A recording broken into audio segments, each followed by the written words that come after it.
রসুল করিম সাল্লাল্লাহু আলাইহি ওয়াসাল্লাম বলেন, কানা আহাব্বু শুহুরি ইলা রাসূলিল্লাহি সাল্লাল্লাহু আলাইহি ওয়াসাল্লাম আন ইয়াসুমাহু শাবানা। এক সাহাবী বলেন, রোজা রাখার জন্য নবী করিম সাল্লাল্লাহু আলাইহি ওয়াসাল্লামের কাছে সবচেয়ে প্রিয় মাস ছিল, পছন্দের মাস ছিল শাবান মাস। রোজা রাখার জন্য সবচেয়ে বেশি মাস কোনটা ছিল নবীজির কাছে? শাবান মাস। কানা আহাব্বু শুহুরি ইলা রাসূলিল্লাহি সাল্লাল্লাহু আলাইহি ওয়াসাল্লাম আন ইয়াসুমাহু শাবানা। তিনি শাবান মাসে অধিক রোজা রাখতেন। হযরত ওসামা বিন যায়েদ রাদিয়াল্লাহু তাআলা আনহু বলেন, আমি একবার রাসূলুল্লাহ সাল্লাল্লাহু আলাইহি সাল্লামকে প্রশ্ন করলাম, জি ইয়া রাসূলুল্লাহ, আপনাকে আমরা রমজানের পরে শাবানে যে পরিমাণ রোজা রাখেন, এই পরিমাণ রোজা রাখতে অন্য মাসে আমরা দেখি না। আপনি বেশি শাবানে রোজা রাখেন, কারণ কি ইয়া রাসূলুল্লাহ? তখন বিশ্বনবী বলেন, তোমরা কি জানো যে শাবান মাসটা কোন মাস? এই মাসের ফজিলত কি? এই মাসের গুরুত্ব আল্লাহ পাকের দরবারে কি পরিমাণ, এটা কি তোমরা জানো? আমি এই মাসে এই জন্যই বেশি রোজা রাখি, কারণ এই মাসে প্রত্যেকটা বান্দাবান্দির আমলনামা আল্লাহর দরবারে পেশ করা হয়। সুবহানাল্লাহ বলেন। শাবান মাসে প্রত্যেকটা বান্দাবান্দির আমলনামা কার কাছে পেশ করা হয়? এই জন্য রাসূল বলেন, আমি শাবান মাসে বেশি রোজা রাখি এই জন্য যে রোজা অবস্থায় যেন আল্লাহ তাআলার দরবারে আমার আমলনামা পেশ করা হয়। আমি শাবান মাসে এই জন্যই বেশি রোজা রাখি, যাতে করে রোজা থাকা অবস্থায় আল্লাহর দরবারে আমার আমলনামা বেশি কি করা হয়? পেশ করা হয়। রোজা অবস্থায় যেন আমার আমলনামাটা আল্লাহর কাছে যায়, এই জন্যই আমি শাবান মাসে বেশি রোজা রাখি। এই জন্য নবী করিম সাল্লাল্লাহু আলাইহি ওয়াসাল্লাম শাবানে বেশি রোজা রাখতেন। শুধু নির্দিষ্ট করে একদিন নয়। আমরা তো কি করি, একটু মনোযোগে এদিকে দিই। আমরা শাবান মাসের 14 তারিখ দিবাগত রাতে আমরা কি রাখি? পরের দিন রোজা রাখি, একটা রোজা রাখি আমরা। কিন্তু নবীজি নির্দিষ্ট করে একদিন রোজা রাখতেন না, পুরা মাসে তিনি রোজা রাখার চেষ্টা করতেন। নফল রোজা। কি রোজা? নফল রোজা। এই জন্য আমাদেরও উচিত, যাদের শরীরে শক্তি আছে, শরীরে এখনো অনাহার থাকার অভ্যাস আছে, তারা রোজা থাকতে পারেন, এদের জন্য এই মাসে অন্তত পক্ষে কি রাখা? রোজা রাখা 27 তারিখ পর্যন্ত। কোন তারিখ পর্যন্ত? 27 তারিখ পর্যন্ত। কারণ রাসূল করিম সাল্লাল্লাহু আলাইহি ওয়াসাল্লাম অন্য হাদিসে বলেন যে রমজানের 3 দিন আগে তোমরা রোজা রাখিও না। রমজানের 3 দিন আগে কি রাখিও না? রোজা রাখিও না। তাহলে আমরা কি করব? যদি নফল রোজা রাখি শাবান মাসে এখন থেকেই রাখতে পারি। আর যদি বলেন না, আমরা এখন থেকে রাখা আমাদের দ্বারা সম্ভব নয়, তাহলে প্রতি মাসে নবী করিম সাল্লাল্লাহু আলাইহি ওয়াসাল্লাম 3টি রোজা রাখতেন। কয়টি রোজা? প্রতি মাসে কয়টি রোজা? 3টি রোজা রাখতেন, যে আইয়ামে বীজ বলা হয়। 3টে রোজা রাখতেন কোন কোন তারিখে? আরবি মাসের 13, 14, 15তম তারিখে নবী করিম সাল্লাল্লাহু আলাইহি ওয়াসাল্লাম সব সময় রোজা রাখতেন। এটাকে আইয়ামে বীজ বলা হয়। এই রোজাগুলোর নাম কি? আইয়ামে বীজ। অর্থাৎ 13 তারিখেও তিনি রোজা রাখতেন আরবি মাসের, 14 তারিখও রোজা রাখতেন, আবার 15তম তারিখও কি রাখতেন? রোজা রাখতেন। তাহলে আমরা যদি কেউ রোজা রাখতে চাই, তো আরবি মাস যেরকম ধারাবাহিকভাবে নবী করিম সাল্লাল্লাহু আলাইহি ওয়াসাল্লাম রোজা রাখতেন, আমরাও চেষ্টা করব 13 তারিখ, 14 তারিখ, 15 তারিখে কি রাখা? রোজা রাখা। প্রতি মাসে চেষ্টা করব। কোন মাসে? প্রতি মাসের, অর্থাৎ আরবি মাস, ইংরেজি নয়। প্রতি মাসের আরবি মাসের 3 দিন আমরা কি রাখবো? রোজা রাখবো। এটা নবীজি রেখেছেন, এটা সুন্নাহ, এটা নফলও বটে। তো যাই হোক, এটা বলতে চাইলাম, নবীজি সাল্লাল্লাহু আলাইহি ওয়াসাল্লাম রমজানের পরে সবচেয়ে বেশি রোজা রাখতেন কোন মাসে? শাবান মাসে। কেন রোজা রাখতেন? নবী করিম সাল্লাল্লাহু আলাইহি ওয়াসাল্লাম শাবান মাসকে বেশি ভালোবাসতেন। তার কাছে শাবান মাস খুব পছন্দনীয় ছিল। বলে কি রমজান ছিল না? রমজান তো পুরা উম্মতের জন্য। রমজান মাস কার জন্য? পুরা উম্মতের জন্য। আর শাবান ছিল নবীজির স্পেশাল পছন্দের মাস। এই জন্য তিনি রোজা রাখতেন বেশি, এই কারণে যে শাবান মাসে প্রত্যেকটা বান্দাবান্দির আমল নামা কার দরবারে পেশ করা হয়? এই জন্য নবীজি রোজা রাখতেন, যাতে রোজা থাকা অবস্থায় আমল নামাটা নবীজির আল্লাহর কাছে পেশ করা হয়। যে আমল নামা রোজা থাকা অবস্থায় আল্লাহর কাছে পেশ করা হবে, সেই আমল নামাটা খুব দামি কিনা বলেন? অনেক দামি। এক তো আমল নামা, দ্বিতীয় নাম্বার আবার রোজা থাকা অবস্থায়, খুব দামি। এই জন্য আমাদের যতটুকু সম্ভব আমরা কি রাখবো? শাবান মাসে যতটুকু সম্ভব রোজা রাখার চেষ্টা করব।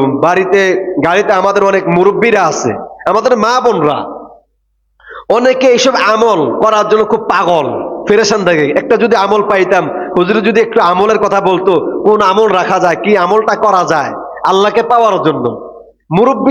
মুরব্বী বাবারা অনেক সময় এরকম আমল শেষ বয়সে এসে তালাশ করে। এই জন্য আজকের আলোচনা হচ্ছে আমলের উপরে আলোচনা। কিসের আলোচনা? আমলের উপরে। অর্থাৎ শাবান মাসটা আমরা কিভাবে কাটাবো। তো আমাদের মা বোনরা যারা আমার আলোচনা শুনতেছেন, তো আপনারা কি করবেন? চেষ্টা করবেন শাবান মাস চলতেছে, যতটুকু সম্ভব নফল রোজা রাখা। অন্তত পক্ষে আইয়ামে বীজ উপলক্ষে 13 শাবান, 14 শাবান, 15 শাবান রোজা রাখার চেষ্টা করবেন। যদি এতটুকু সম্ভব না হয়, তাহলে 14 তারিখ দিবাগত রাত পরের দিন আমরা রোজা থাকবো। কি থাকবো? রোজা রাখবো। তো যাই হোক, এই মাসে নবী সাল্লাল্লাহু আলাইহি ওয়াসাল্লাম আমল বাড়িয়ে দিতেন।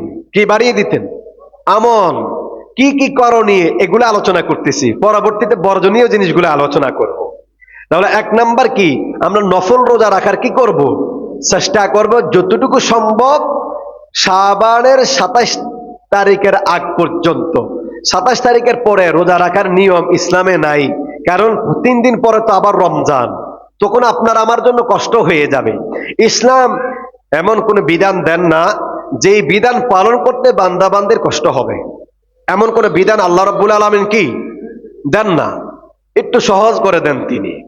তো যাই হোক, যেটা বলতে চাইলাম, যতটুকু সম্ভব 1 নাম্বার আমল কি? রোজা রাখা। 1 নাম্বার আমল কি?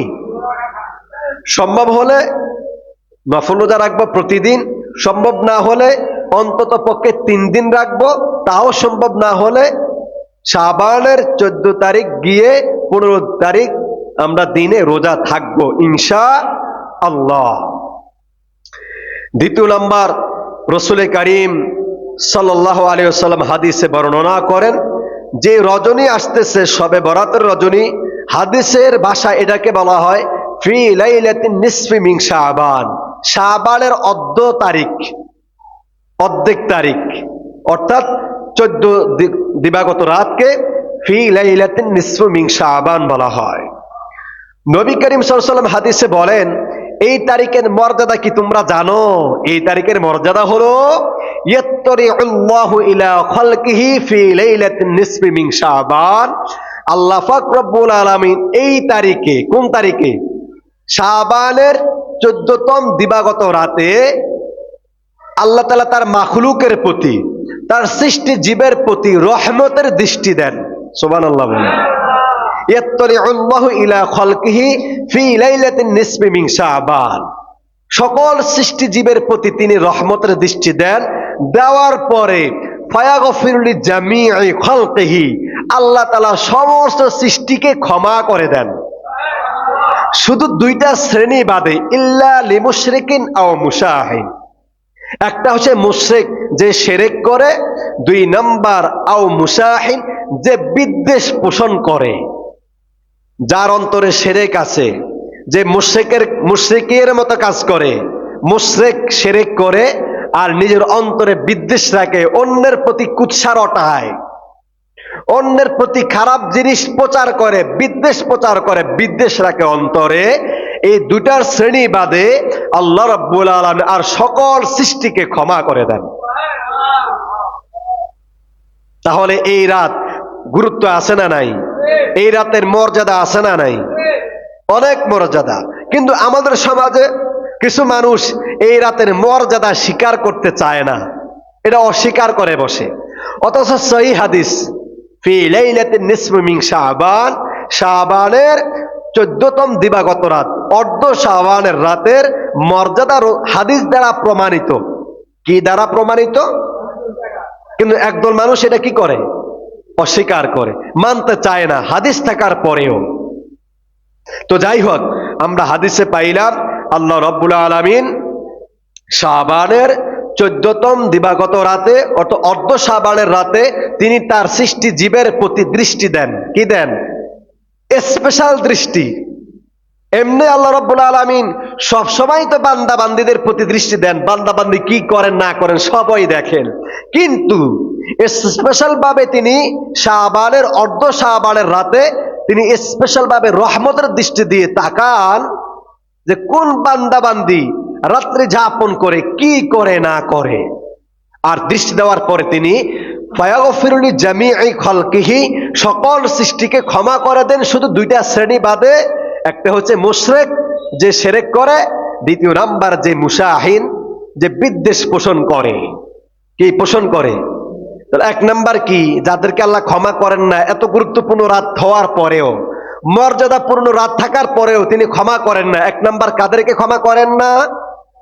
মুশরিক। কে? মুশরিক। বলে মুশরিক কাকে বলে? যে আল্লাহর সাথে অন্যকে শরীক করে, শিরক করে, অংশীদারিত্ব সাব্যস্ত করতে চায়। আল্লাহকেও মানে, আবার ফিরকেও মানে, আল্লাহকে মানে, আবার নেতাকেও মানে, আল্লাহ সব কিছু দেওয়ালা বিশ্বাস করে, আবার অন্য মানুষকে কিছু দেওয়ার মতো এরকম বিশ্বাস করে। এগুলাকে শিরক বলা হয়। এগুলাকে কি বলে? শিরক। অথচ আল্লাহ কয়জন? আরো জোরে বলেন, কয়জন? এই কুল কায়নাত সৃষ্টি করেছেন কয়জনে? জমির সৃষ্টি করছেন কয়জনে? আকাশ আমাদেরকে খাওয়ান পালন করেন কয়জনে? তাহলে আমরা তো একজনকেই পালন করব, সেই জায়গায় আমরা অনেকজনকে পালন করার চেষ্টা করি, অনেকজনকে আমরা প্রভু হিসাবে মেনে নেওয়ার চেষ্টা করি। অথচ সৃষ্টিকর্তা একজনেই আছেন। কুল হুয়াল্লাহু আহাদ। আল্লাহ বলছেন, হে পয়গম্বর আপনি বলুন, মুশরিকদেরকে বলুন, কাফেরদেরকে বলুন, হু আহাদ, আল্লাহ এক ও অদ্বিতীয়, তার মতো আর কেউ নাই। লাইসা কামিসলিহি শাই, তার মতো সমকক্ষ কেউ নাই। সে যেটা দিতে পারে অন্য কেউ সেটা দিতে পারে না। লাইসা কামিসলিহি শাই, তার মতো কেউ নাই। আল্লাহর মতো কেউ আছে? কুল হুয়াল্লাহু আহাদ আল্লাহুস সামাদ, সূরা ইখলাস। আল্লাহুস সামাদ, তিনি অমুখাপেক্ষী, তিনি কারো মুখাপেক্ষী নন। পুরা পৃথিবীর মানুষ যদি আল্লাহর নাফরমানি করে, আল্লাহকে না ডাকে, আল্লাহর কিছু যায় আসে? আল্লাহর কোনো ক্ষতি হবে? আল্লাহর কোনো লস নাই। আমরা ডাকলেও আল্লাহর লস নাই, না ডাকলেও আল্লাহর কি নাই? লস নাই, ক্ষতি নাই, কোনো কিছু কমতি হয়ে যাবে না আল্লাহর। বরঞ্চ লস হবে কার? আমাদের। আল্লাহকে ডাকলে আমরা লাভবান হব, আর আল্লাহকে ডাকবো না তো আমরা ক্ষতিগ্রস্ত হব, আমরা নাফরমান হয়ে যাব, আমাদেরই লস হবে। আল্লাহুস সামাদ লাম ইয়ালিদ ওয়া লাম ইউলাদ, তিনি কাউকে জন্ম দেন নাই, তিনাকেও কেউ জন্ম দেয় নাই। আল্লাহকে কেউ জন্ম দিয়েছে? আমাদেরকে কি আল্লাহ জন্ম দিয়েছে? লাম ইয়ালিদ ওয়া লাম ইউলাদ ওয়া লাম ইয়াকুল লাহু কুফুয়ান আহাদ। তিনি যাকে যেটা দিতে পারেন অন্য কেউ সেইটা দিতে পারেন না। তো যাই হোক, লাইসা কামিসলিহি শাই, আল্লাহর সমকক্ষ কেউ নাই। আল্লাহ যেটা দিতে পারে অন্য কেউ সেটা দিতে পারে না। যেই ব্যক্তি আল্লাহ যেটা দিতে পারে অন্য কেউ সেটা দেনওয়ালা মনে করবে। আল্লাহ সন্তান দিতে পারে, অন্য কেউ সন্তান দেওয়ালা মনে করে। আল্লাহ রিজিক দিতে পারে, অন্য কেউ রিজিক দেনওয়ালা মনে করে। আল্লাহ ক্ষমতা দিতে পারে, অন্যকে কেউ ক্ষমতা দিতে পারে। এই সব কিছু যেই ব্যক্তি মনে করবে, আল্লাহর পরেও আরেকজনকে মনে করবে, সেই ব্যক্তি শিরক করলো। আর শিরক করার কারণে এই ব্যক্তিকে মুশরিক বলা হয়। কি বলা হয়? মুশরিক। আল্লাহ বলছেন, এমন গুরুত্বপূর্ণ রজনী পাওয়ার পরেও, দাম থাকার পরেও, শাবানের সময় বরাতের রজনী থাকার পরেও আমি এই মুশরিকদেরকে ক্ষমা করব না অতক্ষণ পর্যন্ত যতক্ষণ না সে তওবা করে আমার দরবারে ফিরে না আসে। আল্লাহ ক্ষমা করবেন কখন? যখন সেই শিরক থেকে, এই মুশরিকিন থেকে সঠিক পথে চলে আসবে, ভালো পথে চলে আসবে, তওবা করে নিবে, তখনই আল্লাহ পাক রব্বুল আলামিন ফায়াগফির লিজামিই খালকিহি, সমস্ত সৃষ্টি জগৎকে ক্ষমা করে দিবেন। তাহলে আল্লাহর সাথে শিরক করা যাবে? ইন্নাহু মান ইউশরিক বিল্লাহ ফাকাদ হারামাল্লাহু আলাইহিল জান্নাহ ওয়া মাওয়াহুন নার। আল্লাহ পাক বলছেন ইন্নাহু মান ইউশরিক বিল্লাহ, নিশ্চয়ই যেই ব্যক্তি আল্লাহর সাথে শিরক করে, আল্লাহর সাথে অন্য কাউকে অংশীদারিত্ব সাব্যস্ত করে, অংশীদারিত্ব বানায়, ইন্নাহু মান ইউশরিক বিল্লাহ ফাকাদ হারামাল্লাহু আলাইহিল জান্নাহ, তার জন্য জান্নাতকে হারাম করে দিব। নাউজুবিল্লাহ বলেন, জান্নাত হারাম। ওয়া মাওয়াহুন নার, তার জন্য অবধারিত হবে জাহান্নাম। নাউজুবিল্লাহ। জান্নাত হারাম আর জাহান্নাম ওয়াজিব, তাকে জাহান্নামে যেতেই হবে।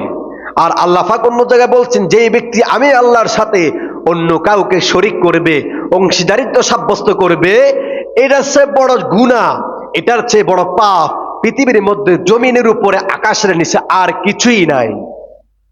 সবচেয়ে বড় পাপের নাম কি? শিরক। বলেন, সবচেয়ে বড় পাপের নাম কি? শিরক।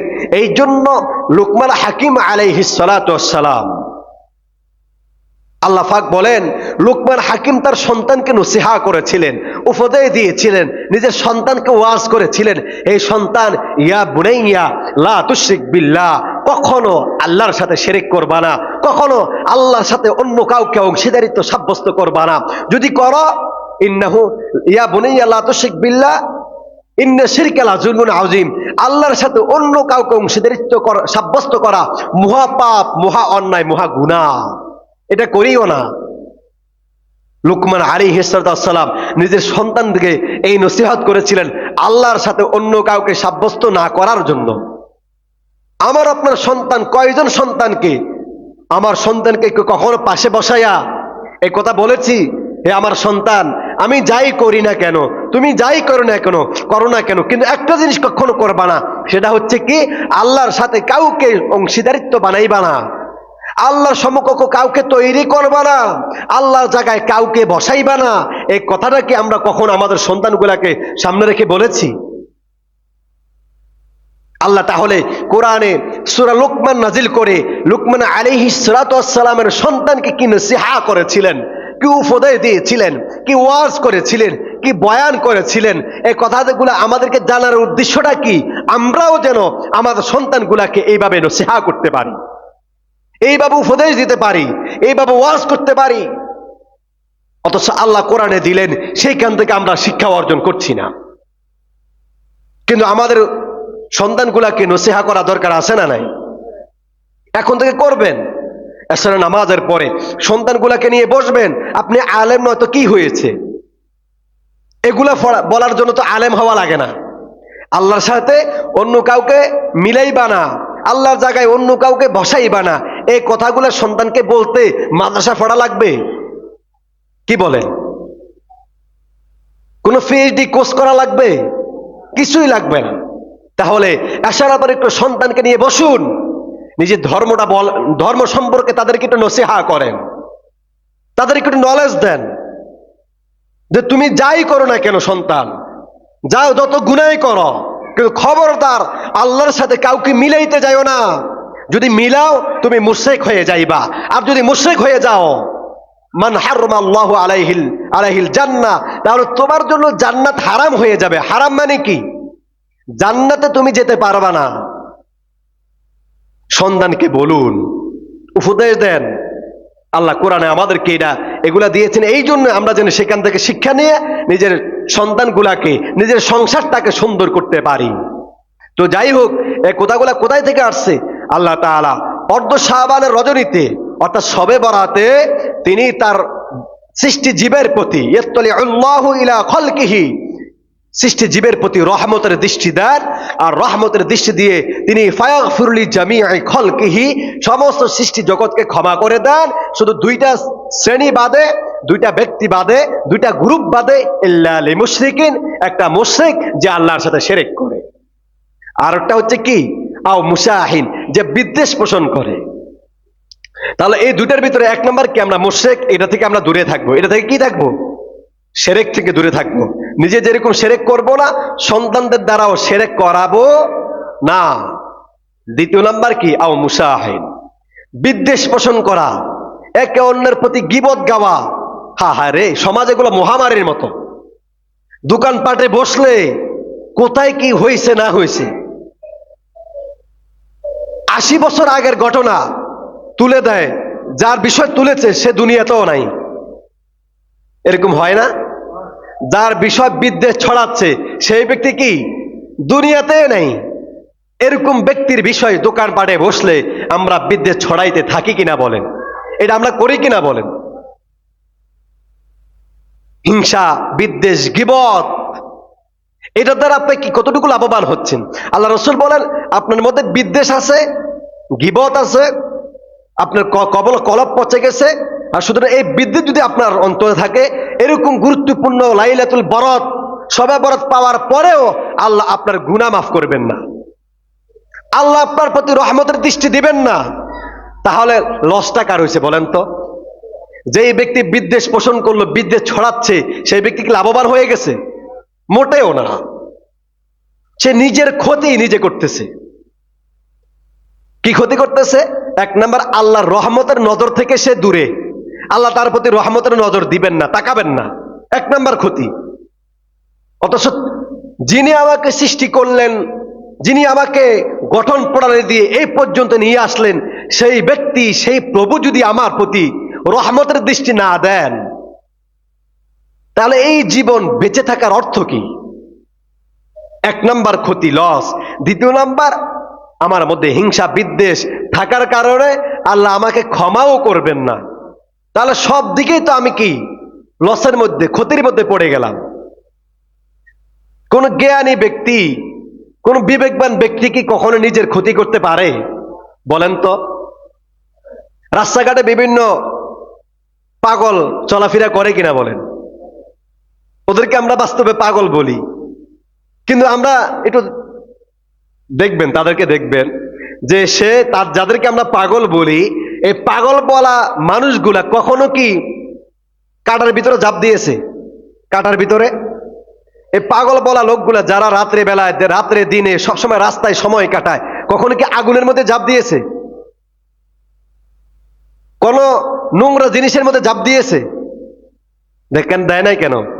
সে পাগল হতে পারে, আমরা তাকে পাগল বলতে পারি, কিন্তু তার মধ্যে এই বিবেক আছে যে এখানে যদি আমি ঝাঁপ দিই আমার নিজের লস হবে, নিজের ক্ষতি। কাটার মধ্যে ঝাঁপ দিলে আমার নিজের ক্ষতি হবে, আগুনের মধ্যে ঝাঁপ দিলে আমার নিজের ক্ষতি হবে, হ্যাঁ, ডাস্টবিনের মধ্যে পড়ে গেলে আমার নিজের ক্ষতি হবে। তো একটা পাগলে বুঝে যে কোনটা ভালো, কোনটা খারাপ, কোনটা তার লস হবে, কোনটা তার লাভ হবে। আপনি আমি তো পাগল নন, আমাদের বিবেক আছে। আমরা সংসারে বা সমাজের সকল শ্রেণীর মানুষের সাথে চলাফেরা করি, করার পরেও আমরা কেন নিজের ভালোটা বুঝি না বলেন তো? একটা পাগল হয়ে মেন্টালিয়ান প্রবলেম হওয়ার পরে সেই লোকটা তার ভালো খারাপ বুঝে, আর আমাদের সমস্যা না থাকার পরেও আমরা কেন বুঝি না যে কোন জিনিসটা আমাদের ভালো হবে, কোন জিনিসটা আমাদের লস হবে? এটা আমাদের খুব আফসোস। আমাদের হৃদয়টা বিগলিত হয় এসব চিন্তা করতে গিয়ে, যে একটা পাগল, রাস্তার পাগল নিজের ভালো বুঝলো, আর আমরা সচেতন মানুষ, বিবেকবান মানুষ, আমরা নিজের ভালো বুঝলাম না। যদি ভালো বুঝতাম আল্লাহর সাথে শিরক করতাম না। যদি ভালো বুঝতাম রাস্তাঘাটে বসে, দোকানপাটে বসে বিদ্বেষ, হিংসা, গীবত ছড়াইতাম না। কারণ এগুলো তারা নিজেরই ক্ষতি। এগুলো তারা কার ক্ষতি? নিজের। তাহলে আমরা বিবেকবান হইলে নিজের ক্ষতি করতে পারতাম। তারা যেহেতু নিজের ক্ষতি আমরা করি, অন্যের প্রতি বিদ্বেষ ছড়াই, গীবত করি, হিংসা বিদ্বেষ ছড়াই, এ দ্বারা কি বোঝায়? আমরা নিজের ভালো বুঝি না। আমরাও রাস্তার পাগলটার থেকেও খারাপ, রাস্তার পাগলের থেকেও আমরা খারাপ। যে সে নিজের ভালো বুঝলো, আমরা নিজের ভালো বুঝলাম না। সে কোনটা লস সেটা বুঝলো, আমরা কোনটা লস সেটা বুঝলাম না। তাহলে আমরা তো বড় পাগল। যাই হোক, যেটা বলতে চাইলাম যে আল্লাহ রাব্বুল আলামিন অর্ধ শাবানের রজনীতে সৃষ্টি জীবের প্রতি রহমতের দৃষ্টি দেন। ফাগফিরলি জামি খলকিহি, সমস্ত সৃষ্টি জগৎকে ক্ষমা করেন। দুইটা শ্রেণী বাদে একটা শ্রেণী যার মধ্যে এই রোগ থাকবে যে সে শিরক করে, এদেরকে আল্লাহ ক্ষমা করেন না। ইল্লা লিল মুশরিকিন আও মুসাহিন। দ্বিতীয় নাম্বার, যার মধ্যে বিদ্বেষ আছে, যে বিদ্বেষ ছড়ায়। আপনি আমি একটা মানুষকে অপছন্দ করতেই পারি, পৃথিবীর সমস্ত মানুষ পছন্দ হবে এরকম কোনো কথা আছে? সবাই সবার পছন্দ হতে পারে না, সবাই সবার প্রিয় হতে পারে না, আপনার প্রিয় আরেকজন নাও হতে পারে। তার মানে এই নয় যে আপনার তাকে আপনি পছন্দ করেন না, আমি তাকে পছন্দ করি না, তার মানে এই নয় যে তার বিষয় নিয়ে আমি বিদ্বেষ ছড়াবো, হিংসা ছড়াবো, তার বিষয়ে আমি গীবত বলবো। এই অধিকার ইসলাম আপনাকে দেয় নাই। এই এই অধিকার ইসলাম আমাকে আপনাকে দেন নাই। তাকে আমি পছন্দ করি না, তার পথে তাকে ছেড়ে দেন, সে তার রাস্তায় চলুক, আমার সাথে তার সাথে কি কোনো যুদ্ধ নাই। কারণ আপনি যে বিদ্বেষ ছড়ান, হিংসা গীবত ছড়ান, এর মাধ্যমে ক্ষতি তো আছে, আর একটা ক্ষতি, দুই একটা ক্ষতির কথা যেটা বল, আর একটা ক্ষতি, কোনো ব্যক্তি যদি অন্যের গীবত গায়, তাহলে আপনি যে আমল করলেন, নামাজ পড়লেন, রোজা রাখলেন, হজ করলেন, সদকা করলেন, যাই ইবাদত করলেন, আপনার আমল নামার একটা অংশ যার বিদ্বেষ পোষণ করেছেন, যার গীবত গেয়েছেন, তাকে আপনার আমল নামার একটা অংশ তাকে দিয়ে দেওয়া হবে। তাহলে আমি নামাজ পড়লাম, আমি রোজা রাখলাম, ইবাদত বন্দেগী করলাম, নেক কামাই করলাম, আমার নেকগুলোকে আমি নিজেও ধরে রাখতে পারলাম না আমার অভ্যাসের কারণে। কিসের কারণে? অভ্যাসের কারণে। আমার নামাজ আমার কাছে থাকলো না, আমার রোজার সোয়াব আমার কাছে থাকলো না, আমার সদকার আমলনামা আমার কাছে থাকলো না, আমার ভালো কাজের আমলনামা আমার কাছে থাকলো না, অন্যের কাছে চলে গেলে কেন? আমার বদ অভ্যাসের কারণে। কিসের কারণে? তা যেই এত কষ্ট করে আমল করি, ইবাদত করি, এই জিনিসগুলো যদি অন্য পেয়ে যায়, তাহলে এই আমল করার কি অর্থ রয়েছে?